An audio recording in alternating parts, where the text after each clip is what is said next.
The governor's seal gleamed under the courthouse lights as I held the cease and desist order in my trembling hands. Sheriff Karen's face went white as she read the official document that would end her reign of terror. Her voice cracked as she whispered to her deputy. "How did they? This cannot be real." I looked her straight in the eyes and said the words I had dreamed of for months. "Your harassment stops today, Karen. The governor of this state has ordered it." This is how I took down the most corrupt sheriff in county history. 2 years ago, I bought my dream cabin in the mountains of Pine Ridge County. After 15 years of saving every penny from my construction job, I finally had enough for a down payment on 3 acres of pure heaven. The cabin sat on a gentle slope surrounded by towering pines, with a view that stretched for miles across the valley below. Every weekend, I would drive the winding mountain road to my sanctuary. I would sit on the wooden deck with my morning coffee, listening to the wind through the trees and watching eagles soar over the ridgeline. This place was more than just a weekend retreat. It was my escape from the noise and stress of city life. It was where I planned to retire someday. The cabin needed work, but I loved every project. I spent countless hours replacing rotted deck boards, clearing fallen branches, and improving the gravel driveway. My daughter Sarah would visit with her kids, and we would roast marshmallows around the fire pit I built with my own hands. Those were the happiest moments of my life. Sheriff Karen Hendricks first appeared on a crisp October morning during my 3rd month as a property owner. I was splitting firewood when I heard tires crunching on gravel. A white patrol car with Pine Ridge County Sheriff painted on the side pulled up next to my truck. A tall woman with steel-gray hair stepped out, adjusting her gun belt as she walked toward me. Her badge caught the sunlight, and her eyes were hidden behind dark sunglasses that she never removed during our entire conversation. "You the new owner here?" she asked, her voice flat and official. "Yes, ma'am. Just bought the place a few months ago. Beautiful area you have up here." She walked slowly around my property, taking notes on a small pad. She examined my septic tank cover, measured the distance from my cabin to the property line, and took photos of my fire pit. The whole inspection felt strange and invasive, but I assumed this was normal procedure for new residents. "You are not from around here," she said. It was not a question. "No, ma'am.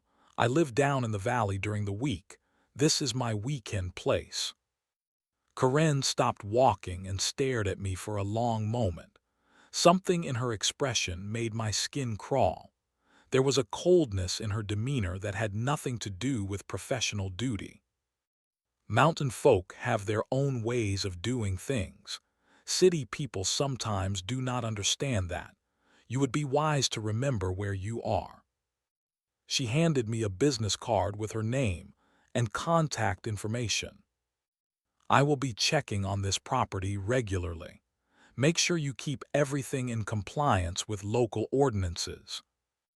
As her patrol car disappeared down the mountain road, I felt an uneasiness settle in my stomach. Something about that encounter did not feel right.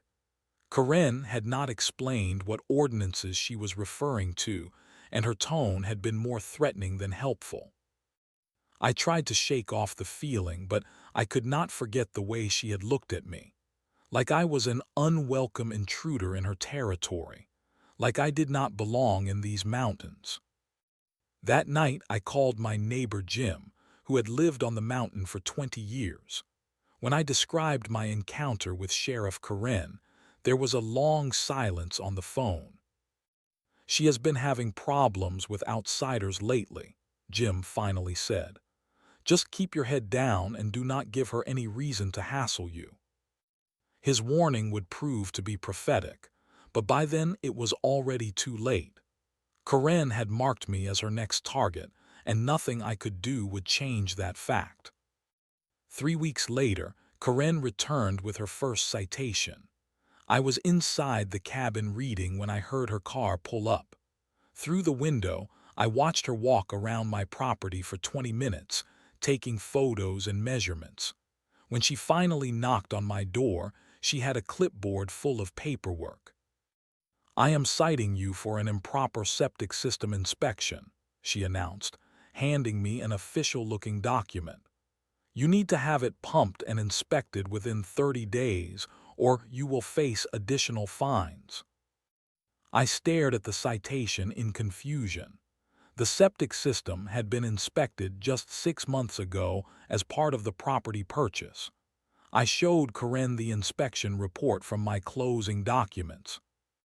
She barely glanced at the paperwork. "That inspection was done by the wrong company. You need to use a county-approved contractor. The list is at the courthouse." When I drove to the courthouse the next day, the clerk could not find any list of approved septic contractors. She suggested I call the county health department, but they told me any licensed contractor would be acceptable. I called Corinne's office to clarify the requirement. "Ma'am, there seems to be some confusion about the septic inspection. The health department says any licensed contractor is fine, but you mentioned a specific approved list." Her response was ice cold. "Are you questioning my authority? I am the sheriff of this county, and I know the ordinances better than some clerk at the health department. You have 25 days remaining to comply, or the fines will increase." The call ended with a click that echoed in my ear like a gunshot. I hired a septic contractor recommended by my neighbor Jim. The inspector spent an hour examining the system and declared it in perfect working order. He was confused when I explained about Corinne's citation.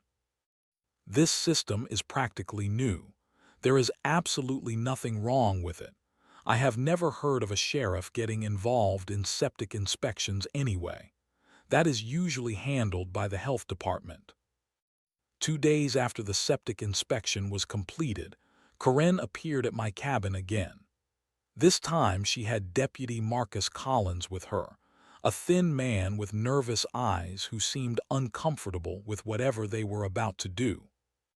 "I see you had your septic inspected," Corinne said, reviewing her notes. "But I noticed your fence is 6 inches too high according to county setback requirements." I looked at the fence in bewilderment. It was a simple 3-foot rail fence that the previous owner had installed years ago. It looked identical to every other property fence on the mountain. "Ma'am, this fence was here when I bought the property. The county inspection passed it during closing. Regulations change. You have 2 weeks to lower the fence or remove it entirely." Deputy Collins shifted uncomfortably behind her, avoiding eye contact with me.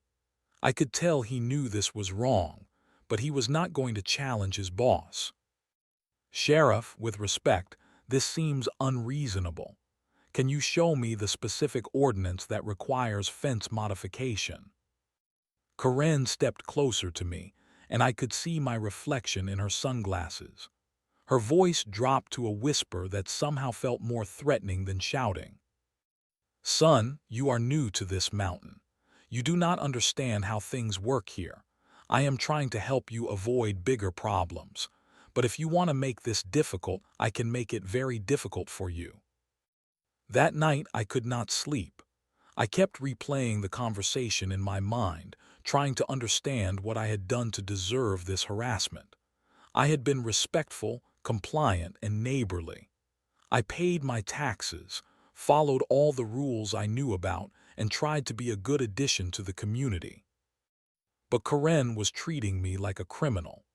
Every interaction felt like an interrogation, and every citation seemed designed to cost me money and time rather than address any legitimate concern.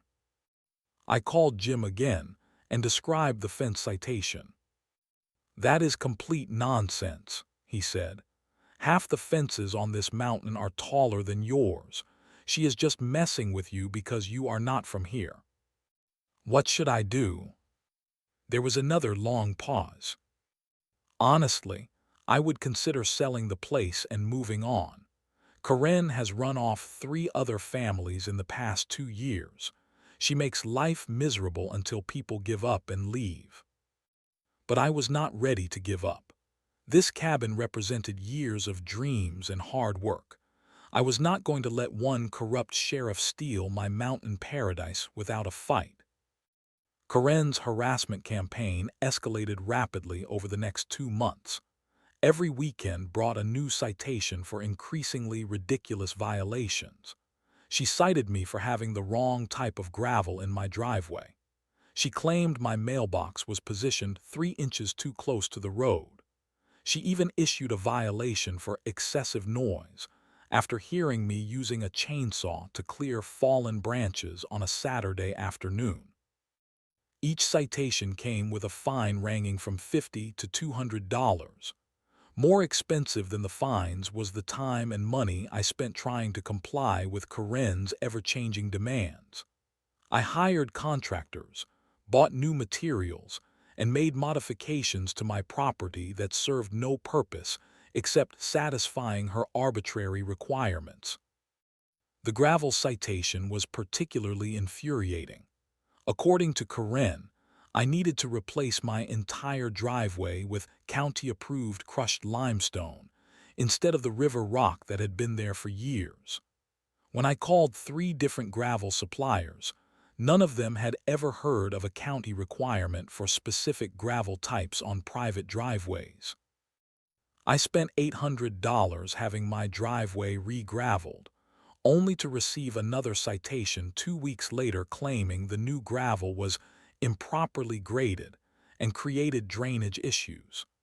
Karen suggested I might need to install a drainage system, which would cost thousands of dollars. My neighbor Jim watched the harassment with growing concern.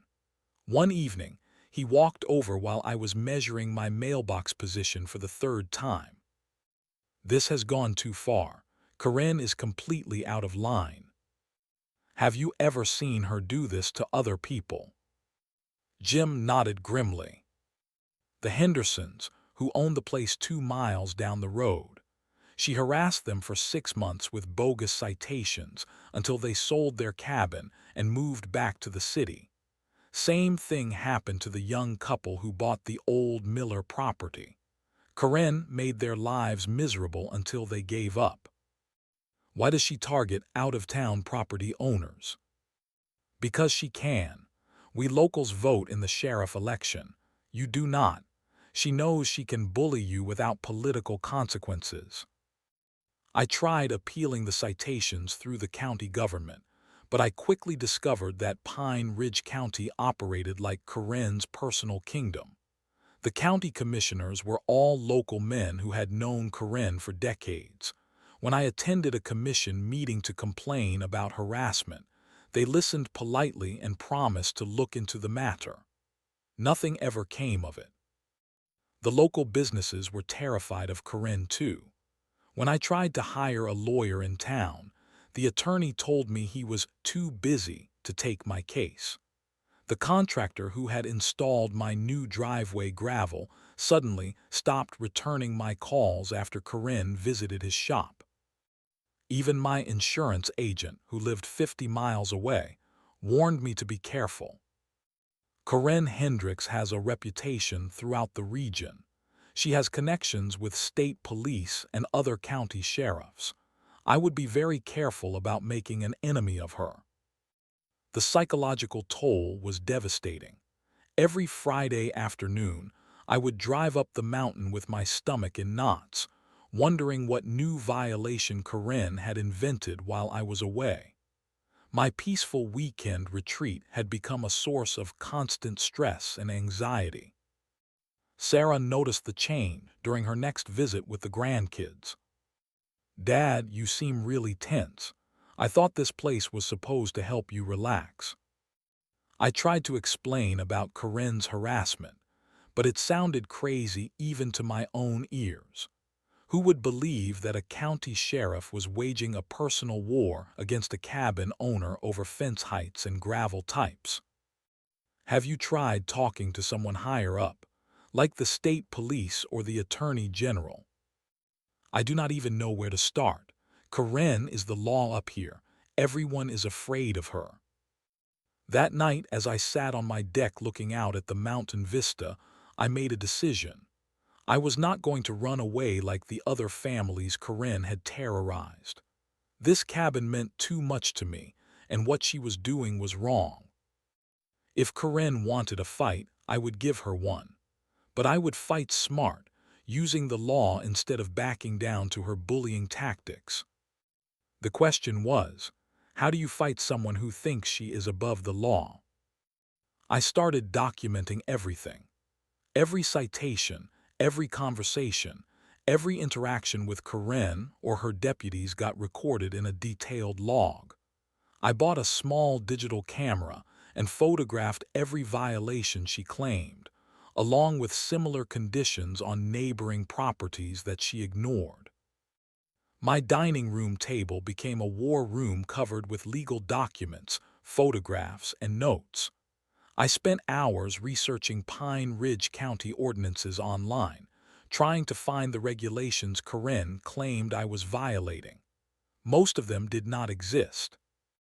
The fence height requirement she cited was nowhere in the county code. The gravel specification was completely fabricated. The noise ordinance she referenced had been repealed 3 years earlier. Karen was simply making up rules as she went along, confident that I would not challenge her authority. I also began researching Karen herself. Public records showed she had been sheriff for 12 years, elected unopposed in the last 3 elections. Her salary was paid by county taxpayers, but her behavior suggested she saw herself as some kind of feudal lord rather than a public servant. More disturbing was what I learned about her training and certifications. To issue certain types of citations, a sheriff needed specialized training from the state. Karen's personnel file, which I obtained through a Freedom of Information request, showed gaps in her required continuing education. I contacted other property owners who had been driven away by Karen's harassment. The Hendersons, who had sold their mountain cabin 2 years earlier, were eager to share their story. "She made our lives hell for 8 months," Mrs. Henderson told me over the phone. "Citations for everything you can imagine. We spent over $3,000 trying to comply with her demands, and it was never enough. She always found something new to complain about." Did you try to fight back? We tried, but we were on our own. The local government would not help, and we could not find a lawyer willing to take on the sheriff. Eventually, we just gave up. It was not worth the stress. The young couple from the Miller property had a similar experience. Karen had cited them for unauthorized camping when they slept in a tent on their own land while building their cabin. She claimed their construction project violated numerous building codes that the county inspector had already approved. As I gathered evidence, a pattern emerged. Karen was not just harassing random people. She was systematically targeting out-of-town property owners to drive them away from the mountain. The question was why. Jim provided part of the answer during one of our conversations. Karen's family has lived on this mountain for 4 generations. Her grandfather used to own most of the land that got subdivided and sold to outsiders. She sees every new cabin as an invasion of her family's territory. But she does not own the land anymore. People have the right to buy property here. Try telling that to Karen. In her mind, this mountain belongs to her, and the rest of us are just guests who need her permission to stay. I also discovered that Karen had financial connections to several local businesses that benefited from her harassment campaign. The contractor she forced people to use for septic inspections was her brother-in-law. The gravel supplier she recommended was owned by her cousin. She was not just abusing her power for ego. She was running a profitable extortion scheme. Armed with this information, I began looking for allies outside Pine Ridge County. Karen might control the local government, but she did not control the state agencies that oversaw sheriff departments. I contacted the State Bureau of Investigation, the Attorney General's office, and the Governor's Commission on Law Enforcement Standards.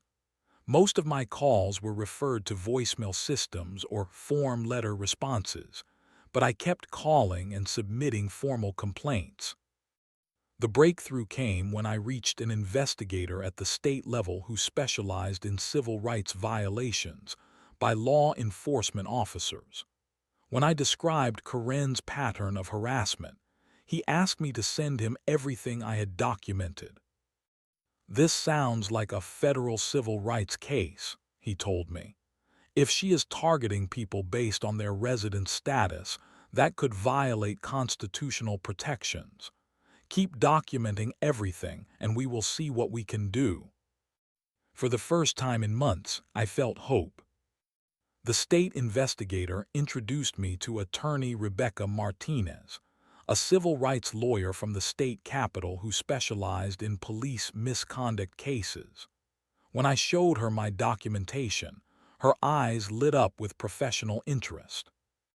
"This is one of the most clear-cut cases of abuse of authority I have seen in years," she said, flipping through my evidence file. "Sheriff Hendricks has violated multiple state and federal laws. The question is not whether we can win. The question is how big we want to make this case." Rebecca explained that Karen's harassment campaign violated several categories of law. By targeting out-of-town property owners, she was engaging in discrimination based on resident status. By fabricating ordinances and issuing bogus citations, she was committing fraud and extortion. By using her badge to intimidate and threaten people, she was violating federal civil rights statutes. We could file a civil lawsuit against her personally and against Pine Ridge County for allowing this behavior, but I think we can do better than that. I want to go straight to the governor's office. Rebecca had connections throughout the state government from her years of civil rights work.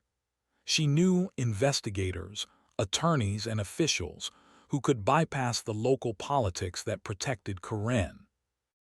The governor takes police misconduct very seriously, especially when it involves systematic harassment of citizens. If we present this case properly, we can get action at the highest levels of state government. While Rebecca worked her political connections, I continued gathering evidence. I installed security cameras around my cabin to document Karen's visits and behavior. I recorded phone conversations where she made threats and demands. I collected statements from other victims of her harassment.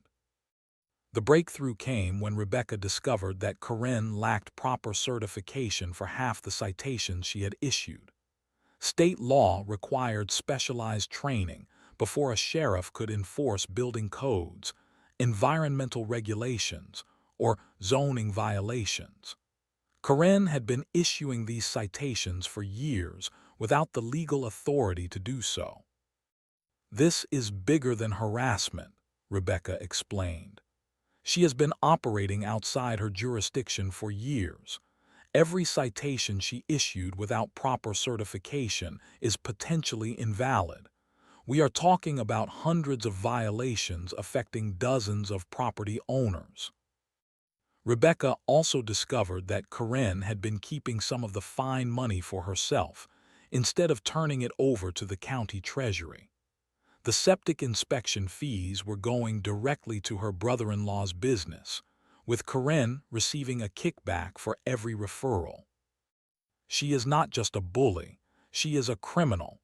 The governor is going to be very interested in this case." I also learned that other counties had been watching Karen's behavior with concern. She had developed a reputation throughout the region as an out-of-control sheriff who abused her authority. State law enforcement officials had been waiting for someone to build a strong enough case to take action.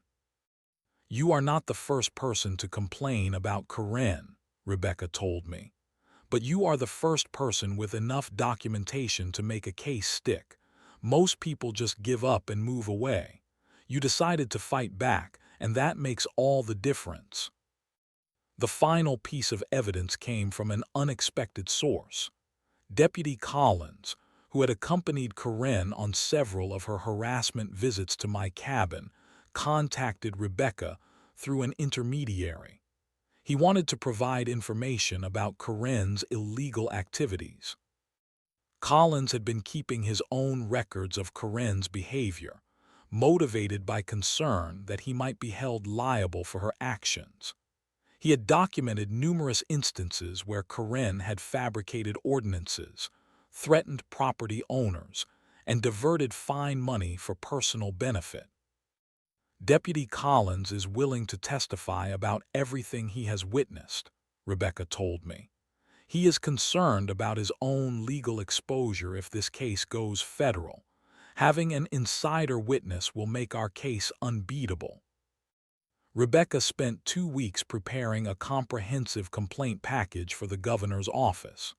The file included victim statements, financial records, training certification documents, recorded conversations, photographs, and Deputy Collins' insider testimony. "This package contains everything the governor needs to take immediate action," she explained.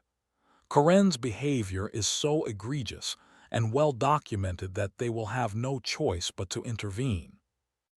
The governor's office agreed to expedite the case due to the severity of the civil rights violations. Within a week, investigators from the State Bureau of Investigation were conducting interviews and reviewing evidence. "They are going to issue a cease and desist order with the governor's signature," Rebecca told me. "Karen will be ordered to stop all harassment activities immediately, and the state will begin a formal investigation into her conduct." After months of feeling powerless against Karen's abuse, I finally had the legal firepower to fight back. The governor himself was about to tell Karen that her reign of terror was over. The cease and desist order arrived on a Tuesday morning, delivered by certified mail with the official seal of the governor's office. The document was 2 pages of legal language that boiled down to a simple message. Sheriff Karen Hendricks was ordered to immediately cease all harassment activities against property owners in Pine Ridge County. Rebecca called me as soon as she received her copy. "This is it. The governor has personally signed an order directing Karen to stop her harassment campaign. She is also being placed under investigation by the State Bureau of Investigation. If she violates this order, she will face immediate removal from office and criminal prosecution." I held the document in my hands, feeling the weight of the official paper and the raised seal that represented the full authority of the state government. After months of feeling helpless against Karen's abuse of power, I finally had something more powerful than her badge. What happens now? Now we deliver it to her personally. The order requires immediate compliance, and I want to make sure she understands the seriousness of the situation. Can you meet me at the sheriff's office this afternoon? I had been dreading another confrontation with Karen, but this time felt different. Instead of facing her as a powerless victim, I would be confronting her as a citizen backed by the highest authority in the state. The Pine Ridge County Sheriff's Office was located in a small building next to the courthouse. When Rebecca and I walked through the front door, the desk clerk looked nervous. "We need to see Sheriff Hendricks immediately," Rebecca announced, showing her attorney credentials. "We have official documents from the governor's office that require her immediate attention." Karen emerged from her office looking annoyed at the interruption. When she saw me standing next to Rebecca, her expression shifted to confusion and then concern. "What is this about?" Rebecca handed her the cease and desist order. "Sheriff Hendricks, you are being served with an official order from the governor of this state. You are directed to immediately cease all harassment activities against property owners in your county, particularly those involving fabricated ordinances and unauthorized citations." Karen's face went white as she read the document. Her hands trembled slightly as she examined the governor's signature and official seal. This cannot be real. Who filed this complaint?" "That information is contained in the official investigation file. What matters now is your compliance with this order. Any further harassment of property owners will result in your immediate removal from office and criminal prosecution." Karen looked at me with an expression I had never seen before. The arrogant confidence was gone, replaced by fear and desperation. "You do not understand what you have done. This county needs law and order. I was just doing my job." "Your job does not include fabricating ordinances, extorting property owners, or operating outside your legal authority," Rebecca replied. "The state investigation has found multiple violations of state and federal law." Deputy Collins appeared in the doorway, apparently drawn by the commotion. When he saw the official documents, he looked relieved rather than surprised. "Ma'am," he said to Karen, "maybe we should call the county attorney." "Shut up, Marcus," Karen snapped. "This is not over. I have been protecting this county for 12 years. Some outsider with a fancy lawyer is not going to destroy everything I have built." Rebecca stepped forward, her voice calm but firm. "Sheriff, I strongly advise you to consult with an attorney before making any further statements. This investigation involves potential federal civil rights violations, fraud, and extortion. Anything you say can be used against you in criminal proceedings." The confrontation was attracting attention from other county employees and visitors to the courthouse. People were gathering in the hallway, whispering and pointing at the official documents. Karen seemed to realize that her public humiliation was just beginning. The entire county would know within hours that the governor had ordered her to stop harassing property owners. "I need to review these documents with my attorney," she said finally, her voice barely above a whisper. "That is your right," Rebecca replied. "But understand that compliance with this order is not optional. Any further harassment activities will result in immediate state intervention." As we walked out of the sheriff's office, I felt a mixture of relief and vindication. The woman who had terrorized me and other property owners for months had just been handed an official order from the governor telling her to stop. But I also knew this was not over. Karen was cornered and desperate, which could make her even more dangerous. The next few days would determine whether she would accept defeat or escalate her harassment in defiance of the governor's order. Either way, I was no longer fighting this battle alone. The full authority of the state government was now on my side. Karen's response to the cease and desist order was both predictable and self-destructive. Instead of accepting the governor's directive and seeking legal counsel, she decided to double down on her harassment campaign. 3 days after being served with the order, she appeared at my cabin with 2 deputies and a stack of new citations.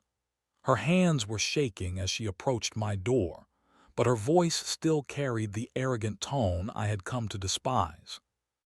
"I do not care what some politician in the state capitol thinks. This is my county, and I will enforce the law as I see fit." I had been expecting this confrontation and was recording everything on my phone. "Sheriff, You are in violation of a direct order from the governor. Any further harassment activities will result in your immediate removal from office. That order is meaningless. Some liberal judge will throw it out, and things will go back to normal. In the meantime, you are being cited for unauthorized recording of law enforcement activities. She handed me a citation for a law that did not exist. Recording police activities in public spaces was completely legal, and she knew it. Within an hour of Corinne's visit, Rebecca had contacted the State Bureau of Investigation. By evening, 2 state investigators were at my cabin taking statements and reviewing the new citations. Sheriff Hendricks has just committed career suicide, one of the investigators told me. Violating a governor's order is grounds for immediate removal. The Attorney General's office will have her badge by tomorrow morning. The investigators were right. The next morning, state officials arrived at the Pine Ridge County Sheriff's Office with an order removing Corinne from her position pending a full investigation. Deputy Collins was named acting sheriff until a replacement could be appointed. Corinne's removal triggered an avalanche of complaints from other victims of her harassment. Property owners who had been afraid to speak out while she was in power now came forward with their stories. The Henderson family returned to testify about their experience. The young couple from the Miller property provided documentation of Corinne's harassment campaign against them. The state investigation also uncovered the financial corruption that Rebecca and I had suspected. Corinne had been diverting citation fees to family members' businesses and receiving kickbacks for mandatory referrals. The total amount of stolen funds exceeded $50,000 over 3 years. Deputy Collins proved to be a valuable witness for the state investigation. He provided detailed testimony about Corinne's illegal activities, including instances where she had ordered him to issue citations for non-existent violations. I knew what she was doing was wrong, but I was afraid to speak up, he told investigators. She controlled everything in this county. If you crossed her, she would destroy your career and your family.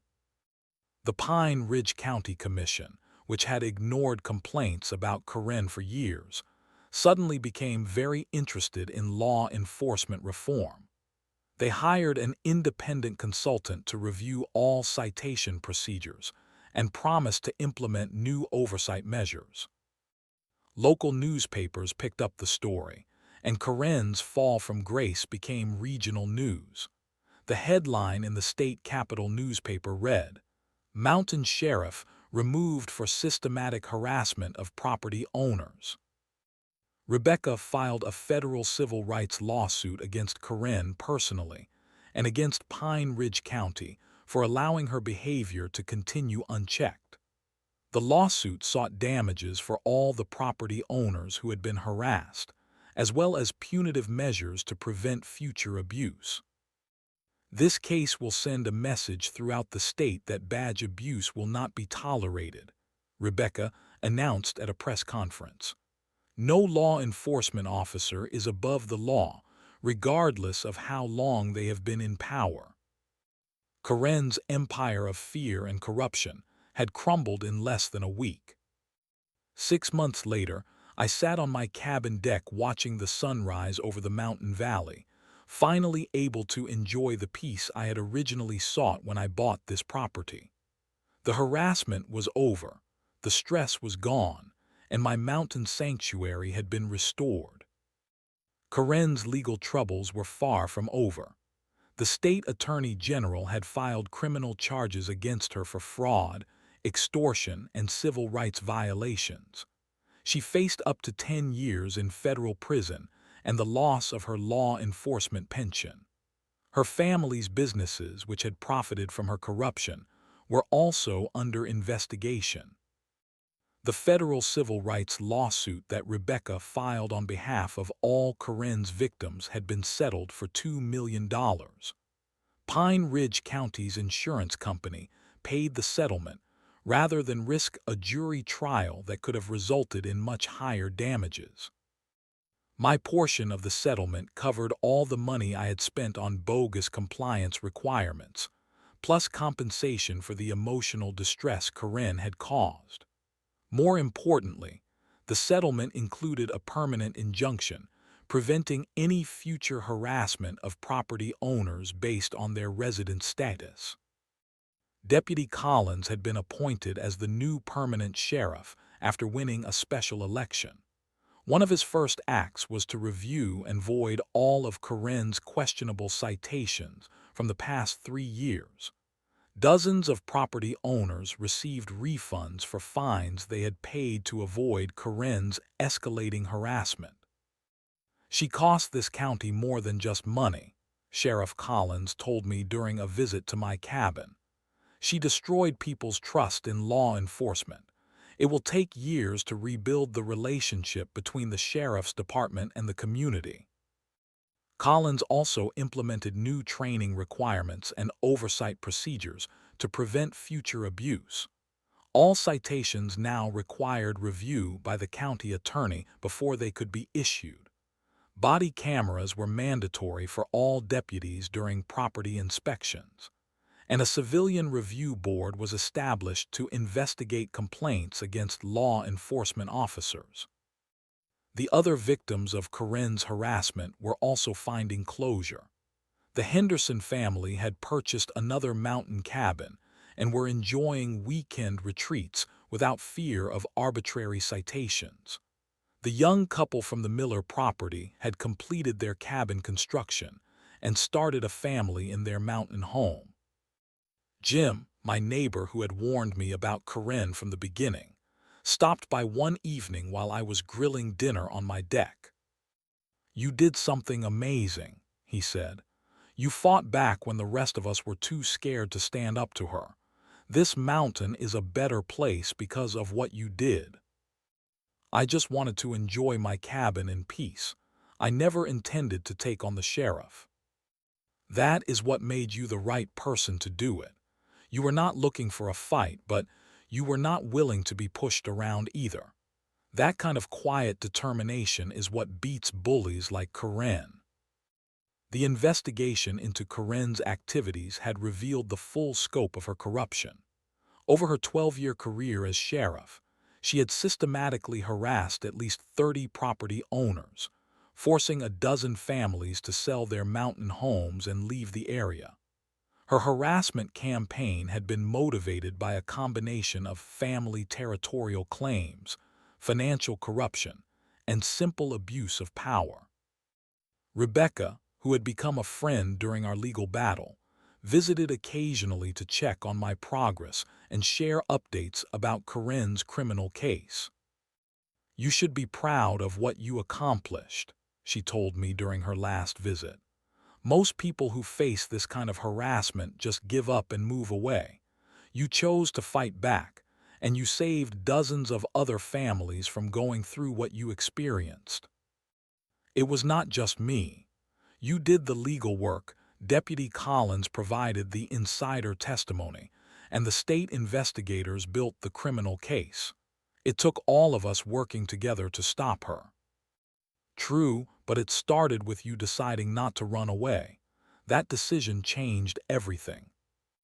As I reflected on the past year, I realized that fighting Corinne had changed me in ways I never expected. I had discovered reserves of strength and determination I did not know I possessed. I had learned that ordinary citizens can challenge corrupt authority when they document everything, build alliances, and refuse to give up. My mountain cabin was more than just a weekend retreat now. It was a symbol of what happens when good people stand up to bullies and fight for what is right.